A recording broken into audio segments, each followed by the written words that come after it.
I never expected that a simple sleepover at my friend Danny's house would turn into a night of terror that would haunt me forever. It all started innocently enough when my parents dropped me off at his place for what was meant to be a night of fun and games. As the sun began to set, Danny and I gathered in his room with a pile of horror movies, ready to scare ourselves silly. His parents had gone out for the evening, leaving us alone in the house. The flickering light from the TV cast eerie shadows on the walls, creating an unsettling atmosphere. But I brushed off my unease and settled in, eager to enjoy the night. The first movie went by without any incidents, and we laughed off the jump scares, convincing ourselves that we were brave. But as the clock struck midnight, strange things began to happen. I heard faint whispers coming from the closet, but when I looked over, there was nothing there. "Did you hear that?" I asked Danny, my heart pounding in my chest. "Hear what?" he replied, oblivious to the unnerving sounds. I shook it off, chalking it up to an overactive imagination fueled by the scary movies we'd been watching. We started another film, trying to distract ourselves from the growing sense of unease. As the night wore on, the house seemed to come alive with eerie creaks and groans. I couldn't help but feel like we were being watched.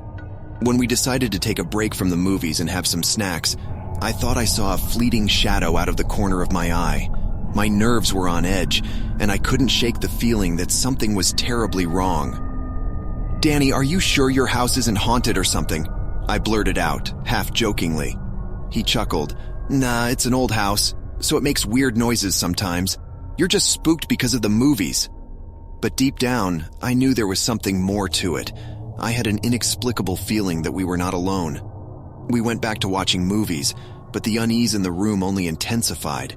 At one point, the TV flickered and turned off, plunging us into complete darkness. I let out a nervous laugh, expecting Danny to switch it back on, but he seemed frozen with fear. I didn't do that," he stammered, his voice barely audible. Suddenly, the room was illuminated by a strange bluish glow. We turned to see an eerie apparition hovering in front of us. It was a girl, translucent and ethereal, with a sorrowful expression on her face.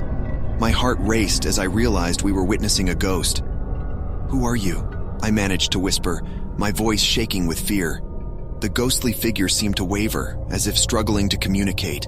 Then a faint voice echoed in my mind, saying, "Help me? Find my locket?" I couldn't believe what was happening. The ghost girl was asking for our help. Before I could say anything, the blue glow faded, and the room returned to darkness. The TV turned back on as if nothing had happened. "Danny, did you see that?" I asked, my voice trembling. He nodded, his face pale. "I did. We need to help her, man." I wasn't sure how we could help a ghost, but I knew we couldn't ignore her plea. We decided to explore the house, hoping to find clues about the girl's locket. Every creak of the floorboards sent shivers down my spine, but we pressed on.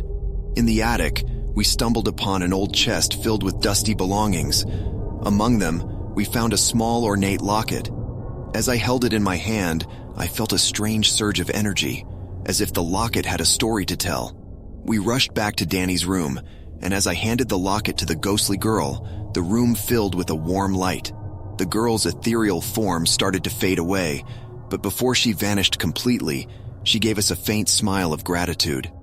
From that moment on, the house felt lighter, as if a heavy burden had been lifted. The whispers and strange occurrences ceased, leaving us in peace. We never saw the ghost girl again, but her memory lingered, forever etched in our minds.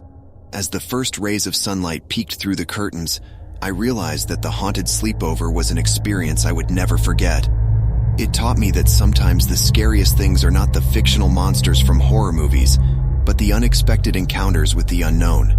And in the most unlikely places, we might find the courage to confront our fears and help those in need, even if they're from beyond the grave.